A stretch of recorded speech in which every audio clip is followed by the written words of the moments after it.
que é depressão? Depressão é um transtorno mental. Há umas décadas atrás, a gente até usava um pouco mais o termo doença mental, mas isso acabou mudando por dois motivos. Um dos motivos que a gente originalmente usava o termo doença mental era para chamar a atenção das pessoas, eu digo a gente, nós os profissionais de saúde, né? Era para meio que chamar a atenção das pessoas e dar um chacoalhão assim na população e dizer, gente, isso aqui é sério, isso aqui é uma doença, não é mimimi, né? É, só que, às vezes, a ideia é boa, mas os prejuízos da terminologia acabam superando os benefícios. E foi muito do que aconteceu. Então, uma das coisas que fez a gente mudar para o termo transtornos mentais foi que a ideia de chamar de uma doença mental começou a ficar muito estigmatizante para a população, né? Acabou virando meio que um estigma. Você taxa a pessoa de doente mental e meio que a identidade dela vira aquilo, né? Eu sempre falo enquanto profissional da saúde mental, um diagnóstico de um transtorno mental não é para que a gente torne o centro da nossa existência ou a nossa identidade, a nossa autopercepção completamente centrada naquele transtorno mental. Muito pelo contrário, a gente diagnostica um transtorno mental para poder transcender esse transtorno mental. Seja às vezes um que a gente consegue chegar numa remissão, ou seja algum que mesmo sem uma remissão a gente consiga criar estratégias de manejo que permitam que ele atrapalhe muito menos, né, prejudique muito menos a nossa vida de maneira subjetiva e objetiva. Então a gente diagnostica um transtorno mental não para pessoa sentar em cima da mão, né? E aqui eu me coloco também de novo enquanto pessoa que tem mais de um transtorno mental diagnosticado. Então não é pra gente sentar em cima da mão e falar, eu tenho isso, então isso explica as coisas que eu passo e é só isso. Não, a gente tem que entender que a gente vai ter algumas limitações, mas que com um trabalho duro e inteligente, bem orientado, sabendo o que funciona melhor com o transtorno mental, a gente conseguir, entre aspas, transcender esse transtorno mental e melhorar a nossa qualidade de vida, ok? Então, o pessoal chegando mais aí. Tony, bom ter você aqui também, cara. Beleza, seja bem-vindo. Então, assim, a ideia de mudar o termo de doença mental para transtorno mental tem a ver com esse ponto, e outro é porque a gente tem uma definição muito mais adequada hoje em dia dentro de toda a ciência da saúde, né? As ciências da saúde, porque esses termos a gente usa em todas essas áreas, né? A gente vai usar na medicina, na psicologia, a gente vai usar esses termos muitas vezes, por exemplo, na nutrição, na fisioterapia, na TO, e assim por diante, ok? Então, a gente muitas vezes utiliza esses mesmos termos e são os mesmos construtos, as mesmas ideias. E isso aqui é muito importante. É aquela ideia que quem me acompanha em alguns outros momentos já deve ter ouvido, e por isso eu até vou falar de uma maneira bem resumida aqui. É a diferença diferença moderna, né, na medicina, nas ciências da saúde, entre síndrome, transtorno e doença. Síndrome é nada mais, nada menos do que um conjunto de sintomas que nós, profissionais da saúde, estudamos e compreendemos que eles ocorrem geralmente juntos. Só que é relativamente fácil, perto de outras coisas, propor uma síndrome. Então, ela é a coisa mais rasa que a gente tem. Tem coisas até hoje que a gente, mesmo tentando estudar muito, ainda não conseguiu fazer sair da ideia de síndrome. Tá? Eu tenho, por exemplo, síndrome de Renault nas minhas mãos.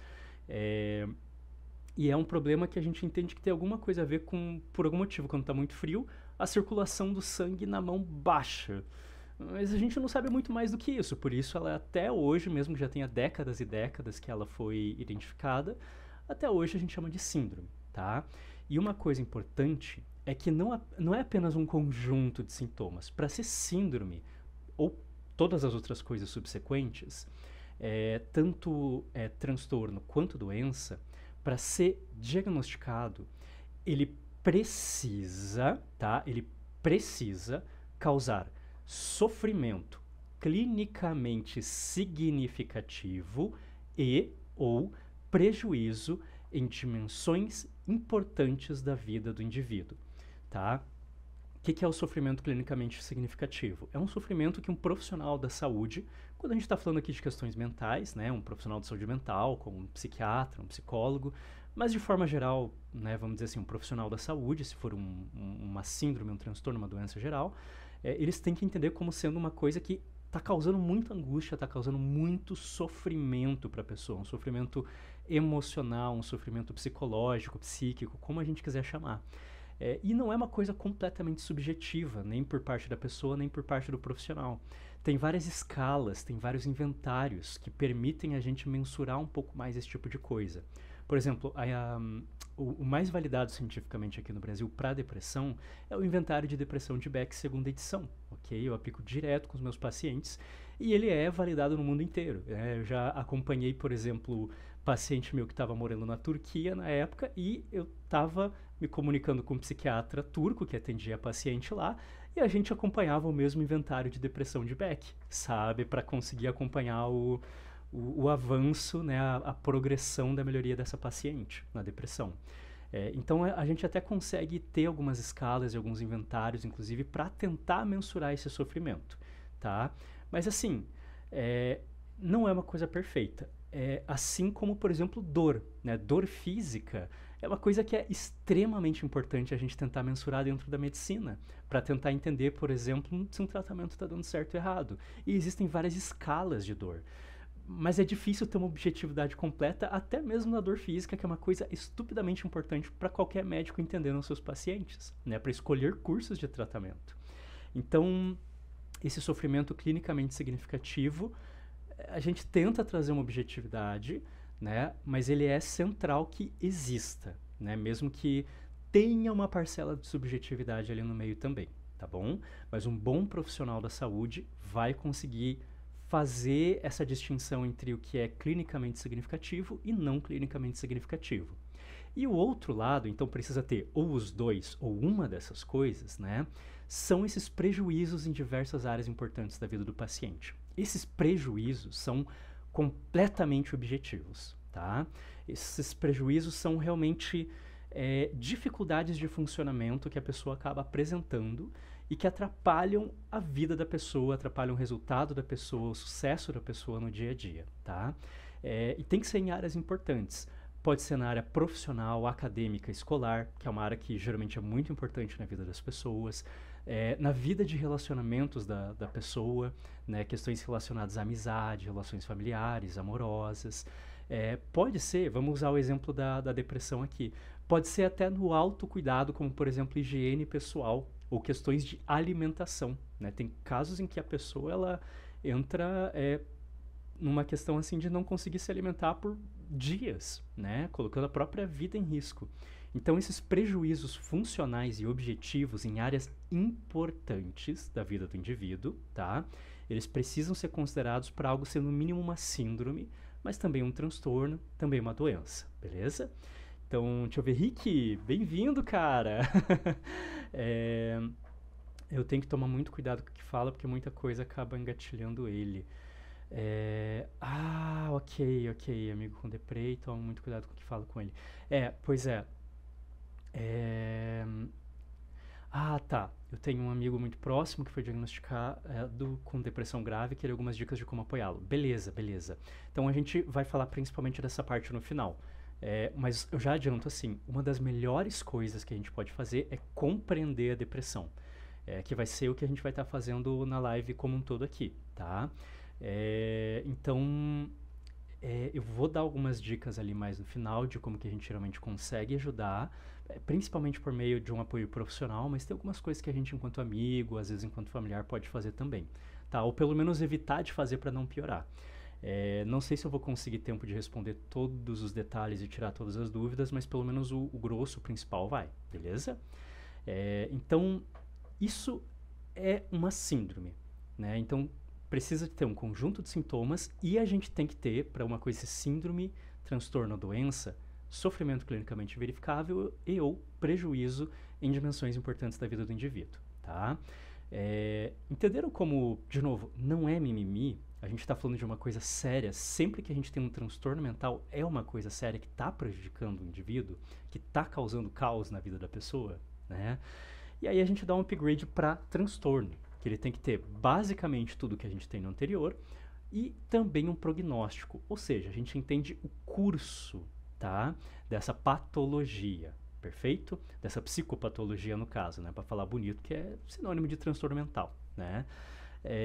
O prognóstico é entender geralmente, ela começa mais ou menos por aqui, o começo geralmente se dá assim, ela geralmente se desenvolve dessa maneira, com, sem tratamento, some sozinho, não some sozinho, melhora, piora, sabe? A gente entende várias coisas do curso desse transtorno, ok? Então, basicamente, dos 300 e eu acho que 4, 8, não lembro exatamente quantos diagnósticos a gente tem de transtornos mentais, basicamente uns 90 e tantos por cento são transtornos. E os quase nada por cento ali que não são transtornos são algumas síndromes quase sempre relacionadas a umas síndromes muito específicas de uso de substâncias, ok? Geralmente como o efeito de um medicamento ou alguma coisa assim. Então, o principal das coisas é todo transtorno mental. Até hoje em dia eu vejo muitas pessoas falando ainda, por exemplo, síndrome do pânico. A síndrome do pânico hoje em dia já é um transtorno do pânico. O termo síndrome do pânico não existe mais, porque ela já está na categoria de transtorno, tá? Então isso é importante. E aí, por fim, a gente tem um último upgrade, que é doença. Então lembra que eu falei, um dos motivos de a gente não chamar de doença mental, né, é a questão da estigmatização que esse termo acaba carregando na sociedade. Mas o outro é que, na medicina, nas ciências da saúde, para algo ser considerado uma doença, a gente precisa ter uma etiologia clara e bem definida. Coisa que transtornos não têm, né? A gente tem o prognóstico nos transtornos, mas a gente não tem uma etiologia clara. O que é uma etiologia clara? Prometo que não é palavrão. Se bem que parece que eu vou falar muito palavrão hoje aqui, mas eu prometo que eu explico todos os termos que eu vou usar. Etiologia é entender exatamente o que causa um determinado quadro. E a gente sabe que transtornos mentais têm causas sempre, por via de regra, multideterminadas. Ou seja, um conjunto muito grande de fatores que contribui para o desenvolvimento de um transtorno mental. Mesmo, por exemplo, um transtorno do neurodesenvolvimento, um transtorno que tecnicamente a gente nasce com ele. Ele já vai se formando enquanto a gente está se formando no útero materno. Mesmo ele tem várias coisas que vão estar influenciando ali, inclusive coisas como intercorrências gestacionais, uma pré-eclâmpsia, um uso de substâncias por parte da mãe ou qualquer coisa do gênero, tá? Não é só 100% genético, ok? Então, é meio que impossível com o que a gente tem hoje em dia, né? É praticamente impossível com a tecnologia, com o conhecimento que a gente tem dentro das ciências da saúde no momento, a gente conseguir ter uma etiologia 100% clara de um transtorno mental. Todos os anos a gente avança pra caramba, não me entendo errado, a gente tem avançado muito, tá? Porém, é muito diferente, ainda está muito inferior a gente, por exemplo, falar, bem, Covid é uma doença causada por um patógeno chamado SARS-CoV-19. Ponto. É a etiologia perfeita e é uma doença, portanto. Então, esse é o segundo ponto de por que a gente não fala doença mental e sim um transtorno mental. Espero que vocês tenham entendido, então, o que quer dizer que depressão é um transtorno mental. Espero que tenha ficado claro, nesse primeiro momento, por que não é mimimi. É uma coisa muito bem estudada pela ciência da saúde, muito bem definida, tem um prognóstico e sempre vai causar sofrimento clinicamente verificado, né? Significativo e ou prejuízos em áreas importantes da vida do indivíduo, tá? Não é pouca coisa. Mesmo uma depressão leve, por isso que eu falei mais cedo, mesmo uma depressão leve, que é a categoria que a gente usa no DSM, vai estar causando essas coisas de modo significativo, tá? Então, por exemplo, um transtorno depressivo maior, grave, nossa, o negócio já é bem complicado. Mas mesmo um transtorno depressivo persistente leve já é algo que atrapalha, já é algo que causa sofrimento sério, tá?